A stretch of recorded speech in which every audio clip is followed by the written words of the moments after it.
Hello students, today we will discuss about the types of functions. Alright, आज हम discuss करने वाले हैं आपसे फंक्शंस के क्या टाइप होते हैं as per the mapping. Okay, mapping के अकॉर्डिंग फंक्शंस हमारे कितने टाइप के होते हैं हमें ये डिस्कस करना है. ऑलराइट, क्लास 11th में आपने काइंड्स ऑफ फंक्शंस पढ़ रखा है. वैसे तो रियल वैल्यूड फंक्शंस का टाइप आपने क्लास 11th में देखा था, है ना. कांस्टेंट फंक्शन हो गया, जैसे पॉलिनोमियल फंक्शन हो गया, ग्रेटेस्ट इंटीजर फंक्शंस हो गया, मॉडुलस फंक्शन हो गया, है ना. इस तरह के फंक्शन आपने देख लिए. बहुत सारे फंक्शंस आपने वहां पर देखा था और उनका ग्राफ भी देखा था प्रॉपर्ली. ठीक, अब यहाँ जो हमें टाइप्स ऑफ फंक्शन देखने हैं ये हैं एज पर मैपिंग. मैपिंग मतलब कि एक्स एलिमेंट वाई के साथ कैसे रिलेट कर रहा है, उस टाइप के फंक्शंस को हमें यहाँ पढ़ना है. ठीक, थोड़ा सा मैं रिकॉल करता हूँ फंक्शन को. तो देखिए, सबसे पहले समझ लीजिए फंक्शन हमारा क्या है. क्लास 11th में डिस्कस हो गया है, फिर भी मैं देख लेता हूँ. सिंपल सा फंक्शन आपको बताया गया था कि जब टू सेट्स का कार्टेशियन प्रोडक्ट होता है. ठीक, टू सेट्स का आप क्या करेंगे, कार्टेशियन प्रोडक्ट करेंगे. देन कार्टेशियन प्रोडक्ट के का एक सबसेट हमारा क्या होगा, फंक्शन होगा. कब होगा, when no two ordered pair have same first element. इस बात को जरा समझिएगा. मैंने फंक्शन की जो डेफिनेशन बताई वो क्या बताई. ठीक, फंक्शन में डेफिनेशन क्या है, कह रहे हैं कि no two ordered pair. Okay, no two ordered pair have same first element. Okay, same first element. Alright, ये बात है फंक्शन की. ठीक, समझिएगा. देखिए, इसको एग्जांपल लेता हूं मैं. सपोज हमारे पास एक सेट ए है 1 2 3 एंड सेम थिंग एक सेट बी है, उसमें मैंने कहा 2 और 6 है.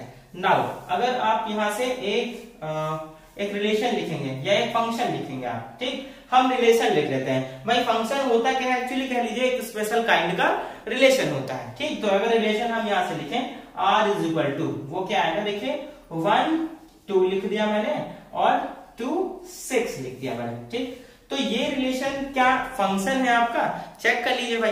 तो मैंने यहाँ डेफिनेशन क्या लिखी है, no two ordered pair have same first element. ये टू ऑर्डर्ड पेयर अलग अलग लिखे हैं, इसमें फर्स्ट एलिमेंट क्या है, देखिए इस ऑर्डर्ड पेयर में फर्स्ट एलिमेंट हमारा 1 है और इस ऑर्डर्ड पेयर में फर्स्ट एलिमेंट 2 है.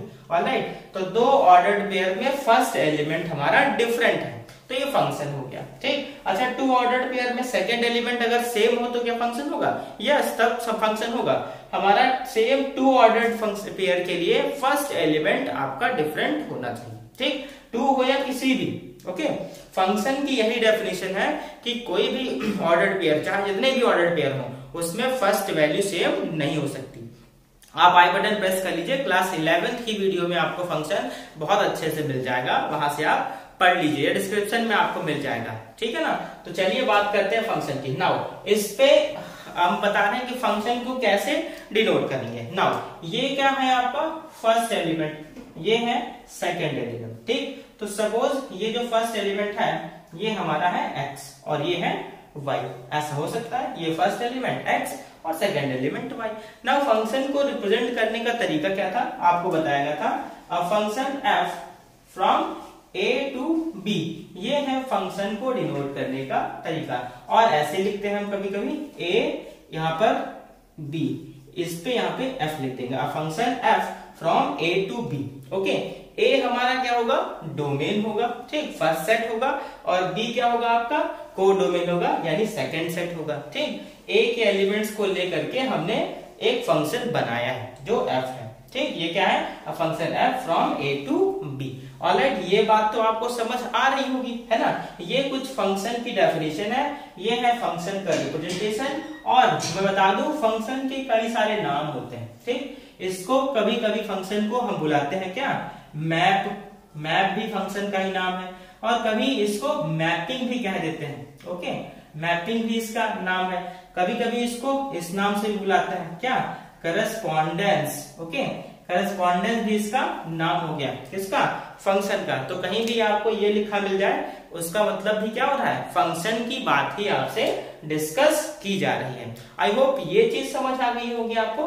ठीक, फंक्शन ये हो गया, इसका रिप्रेजेंटेशन इस तरह से लिखा मिलेगा आपको, इसको इस नाम से बुलाते हैं। और टू ऑर्डर्ड पेयर के पास सेम फर्स्ट एलिमेंट नहीं होगा। ये था हमारा कुछ बेसिक कॉन्सेप्ट 11th क्लास का। नाउ अब हम बात करेंगे टाइप्स ऑफ फंक्शन की, जो हमारे क्लास 12th का टॉपिक है। ठीक, मैपिंग के करस्पॉन्डिंग हम उसकी बात करने वाले हैं। नाउ इतना नोट कर लीजिए, देन आपको दिखाता हूं मैं कौन कौन से टाइप्स हैं। फर्स्ट टाइप आपको पढ़ना है यहाँ पर 1 या इंजेक्टिव फंक्शन। इसको नोट कर लीजिए, हम 1 इंजेक्टिव फंक्शन आपसे डिस्कस कर रहे हैं। नाउ हमें डिस्कस करना है टाइप 1 क्या है, 1 फंक्शन, या इसको हम इंजेक्टिव फंक्शन और इंजेक्शन भी बोल देते हैं। ठीक, देखिए 1 फंक्शन हमारा क्या है, डेफिनेशन यहाँ है, अ function f from a to b is said to be a 1 or injection if different element of a have different image in b.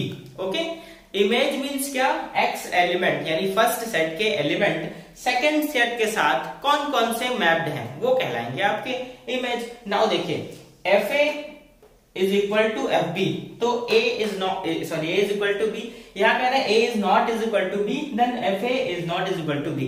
चलिए इसका मीन मैं आपको बताता हूँ, ऐसा समझ नहीं आ रहा होगा।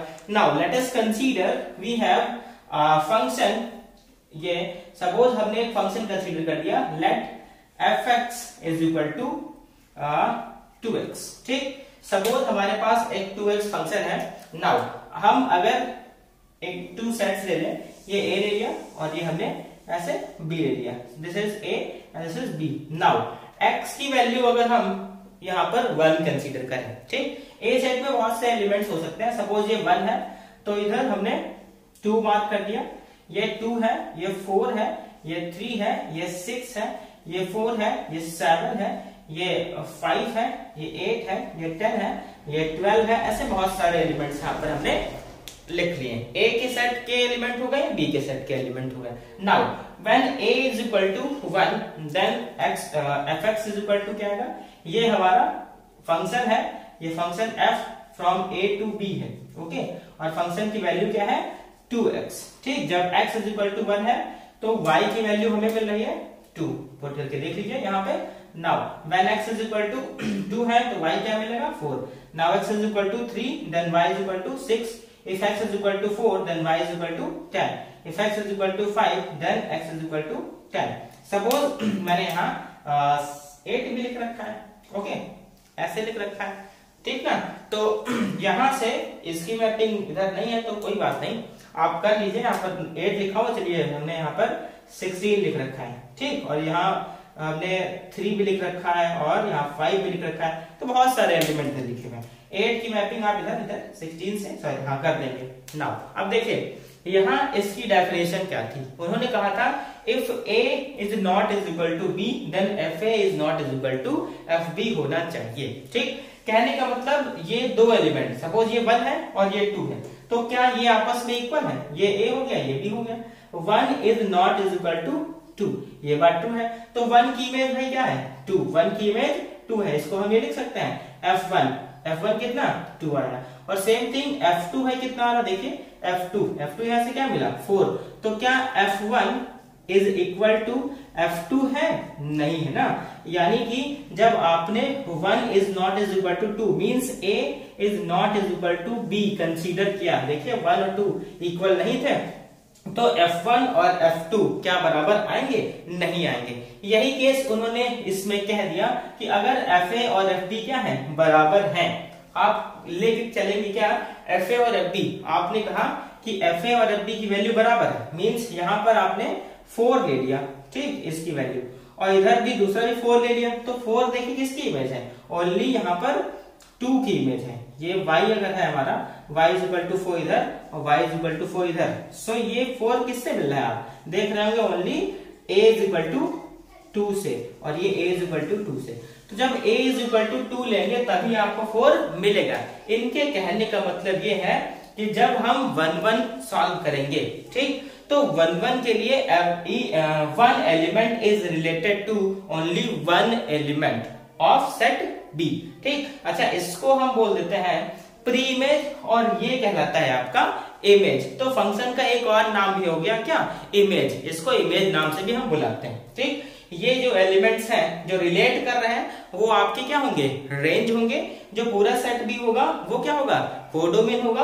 और ए का कंप्लीट सेट हमारा, सॉरी ए का कंप्लीट सेट नहीं, जितने एलिमेंट इससे मैप्ड हैं वो क्या कहलाएंगे, डोमेन। ये तो आपको पता ही है ऑलरेडी। नाउ अब हम इसकी एल्गो देख लेते हैं। ठीक, एल्गो देख लेते हैं कि क्या हम कैसे क्वेश्चंस को यहाँ पर सॉल्व करेंगे। ठीक, देखिए क्वेश्चन सपोज हमारे पास ये है। ओके, क्वेश्चन है f(x) is equal to 2x plus 5 और मैं कह रहा हूं x belongs to natural number suppose. ठीक, तो सो कहेंगे so that f(x) is a 1-1 function. ठीक, तो 1-1 फंक्शन के लिए हमें ये कंडीशन लेके चलना होगा। ठीक है ना। इसके एल्गो क्या है देखिए, समझ लीजिए। एल्गोरिथम बहुत इंपॉर्टेंट है ये। ठीक, एल्गोरिथम क्या है एल्गोरिथम, आप सबसे पहले क्या लेट करेंगे, let what x1 and x2 belongs to what, belongs to f, belongs to function. इस फंक्शन से बिलोंग कर होंगे आप, ये लेट कर ले। चलिए पहला स्टेप ये था। सेकेंड स्टेप में हम क्या करेंगे, सेकेंड स्टेप में आप काम करेंगे f of x1 is equal to f of x2। और थर्ड स्टेप में हमें क्या करना है, सो कर देना है, सो दैट नहीं, हाँ थर्ड स्टेप में if you get what x1 is equal to x2। ठीक, तो फोर्थ स्टेप में आप कह देंगे what फंक्शन इज 1-1। ठीक, function is 1-1, otherwise on many one. ठीक, अदरवाइज मेनी वन। बात समझ रहे हैं कि हमें f(x1) is equal to f(x2) लेके चलना है और सो क्या कर देना है कि वो x1 is equal to x2 है। इनके कहने का मतलब क्या, हमने ये दो अलग अलग नहीं लेकर के दो सेम ले लिए हैं। क्या y की वैल्यूज, टू सेम वैल्यूज या टू सेम इमेजेस आपने कंसीडर कर ली यहाँ पे, और लास्ट में शो कर देंगे कि वो जो दो अलग अलग आपने एलिमेंट लिए थे वो किसी और एलिमेंट के ना होकर के एक ही एलिमेंट की दो इमेजेस मिल रही थी। तो एक ही एलिमेंट की दो लिख लीजिए, तीन लिख लीजिए, वो एक ही इमेज तो आएगी, रहेगी तो वैल्यू सेम, यानी x1 is equal to x2। ये बात समझ आ रही है। नाउ अगर हम इस क्वेश्चन को यहाँ पर सॉल्व करें, देखिए भाई, तो सॉल्व करने का मतलब इसी एल्गो पे हम इसको फॉलो कर लेते हैं। तो देखिए सबसे पहले हमने x1 और x2 एलिमेंट लेट कर लिया। ठीक, let x1 and x2 belongs to f function. ठीक, तो यहां से क्या आएगा, टेक या लेट क्या f(x1) is equal to f(x2), ये हमने कंडीशन ले ली। नाउ f(x1) क्या आएगा भाई, देखिए 2x1 plus 5 is equal to 2x2 plus 5, ये 5 से 5 cancel, 2x1 is equal to 2x2, 2 से 2 कट गया, x1 is equal to x2। ठीक, यहाँ x1 x2 का आ गया, दो आपने अलग अलग इमेजेस ली और सो क्या कर दिया, वो अलग अलग इमेजेस सिर्फ और सिर्फ एक ही एलिमेंट की थी, यानी x1 और x2 दो अलग अलग एलिमेंट नहीं थे, वो एक ही एलिमेंट थे। Okay, therefore f(x) is injective और 1-1 फंक्शन। ठीक भाई, ये हो गया हमारा इंजेक्टिव फंक्शन। और इंजेक्टिव फंक्शन को रिप्रेजेंट करने के लिए मैंने एक सिंबल बता रखा है ऐसे, पैरेलल लाइन, दो पैरेलल लाइन खींच लीजिए, मतलब एक एलिमेंट की एक ही इमेज, एक एलिमेंट की एक ही इमेज। ठीक, अगर ऐसा नहीं होगा, अब इसके बाद जो आपका फंक्शन है वो है मेनी वन। ठीक भाई, मेनी वन में क्या होगा, हम इसी में आपको एक्सप्लेन कर दे रहे हैं। ठीक ना, समझ लीजिए भाई, मेनी वन।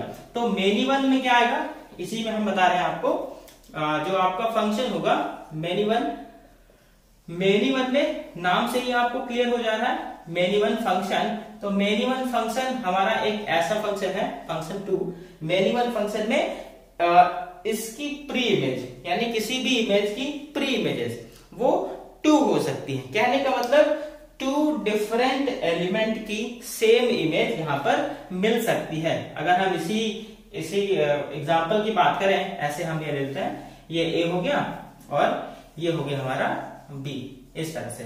और मैंने यहाँ पर फंक्शन कंसीडर किया है f(x) is equal to x square. ठीक भाई, f x is equal to x square मैंने ले लिया। नाउ यहाँ पर हमारे पास 1 है, यहाँ पर 1 है, यहाँ मैंने -1 लिया, यहाँ 2 ले लिया, यहाँ पर हमने 2 लिया है, यहाँ पर 4 कंसीडर कर लिया, यहाँ -2 कंसीडर किया है, यहाँ पर हमने 5 ले लिया। ठीक, नाउ देखिए जब x की वैल्यू क्या है 1, तो x इज इक्वल टू 1 पे ये हमें 1 मिलेगा। Now x is equal to -1 तो भी क्या मिलेगा 1। When x is equal to 2 तो वैल्यू क्या 4। When x is equal to -2 तब भी वैल्यू क्या हमारी मिलेगी 4। कहने का मतलब 2 डिफरेंट एलिमेंट की सेम इमेज आ रही है। ठीक, जब 2 अलग अलग एलिमेंट की सेम इमेज मिले, यानी कि इधर से हमारे 2 एलिमेंट की सेम इमेज हो, इसका सिंबल हम ऐसे बना सकते हैं क्या, देखिए ये x1 और ये x2, हमें मिल क्या रहा है fx1 और fx2, दोनों चीजें मिल रही हैं, राइट। अगर ये fx1 है तो ये, और इन दोनों की अलग वैल्यू पे ये मिल रहा है। ओके, कहने का मतलब ये है कि अगर इधर से 2 एलिमेंट किसी एक ही एलिमेंट की क्या होंगे प्री इमेज होंगे, तो ऐसा ऐसा फंक्शन हमारा क्या कहलाएगा, मेनी वन फंक्शन कहलाएगा। और मेनी वन फंक्शन आपका 1 1 तो होगा नहीं। ठीक, मेनी वन क्लियर हो गया आपको, एंड 1 1 मैंने आपको अच्छे से एक्सप्लेन कर दिया है। 1 1 को सॉल्व करने की मैंने आपको एल्गो भी बता दी। ठीक, उसी के बेसिस हम 1 1 सॉल्व करेंगे सभी question. fx1 is equal to fx2 consider करेंगे और सो क्या कर देंगे, x1 is equal to x2, then the function is known as 1 1 as well as injective function. I hope आपको ये 2 फंक्शन समझ आ गए होंगे, मेनी वन एंड 1 1। मेन जो आपका है, मेन जो इंपॉर्टेंट है वो क्या है 1 1 फंक्शन। ठीक, इंजेक्टिव फंक्शन पे फोकस करिए, वो ज्यादा इंपॉर्टेंट है। ये एनसीईआरटी में नहीं मिलेगा आपको, मैंने एक्सप्लेन कर दिया आपको, पर एनसीईआरटी में ये नहीं मिलेगा। हमें इसका यूज है इंजेक्टिव फंक्शन का, और देन अभी आएगा आपका ऑन टू फंक्शन यानी सर्जेक्टिव फंक्शन। वो फंक्शन इंपॉर्टेंट है, ये इंजेक्टिव फंक्शन इंपॉर्टेंट है, और इंजेक्टिव एंड सर्जेक्टिव मिला करके होता है बाइजेक्टिव। एग्जाम में बाइजेक्टिव ही आता है। ठीक, ये नहीं आता है फिलहाल, तो इतना नोट कर लीजिए। देन हम डिस्कस करते हैं आपसे ऑन टू यानी कि सर्जेक्टिव फंक्शन को। तो pause the video to note it down.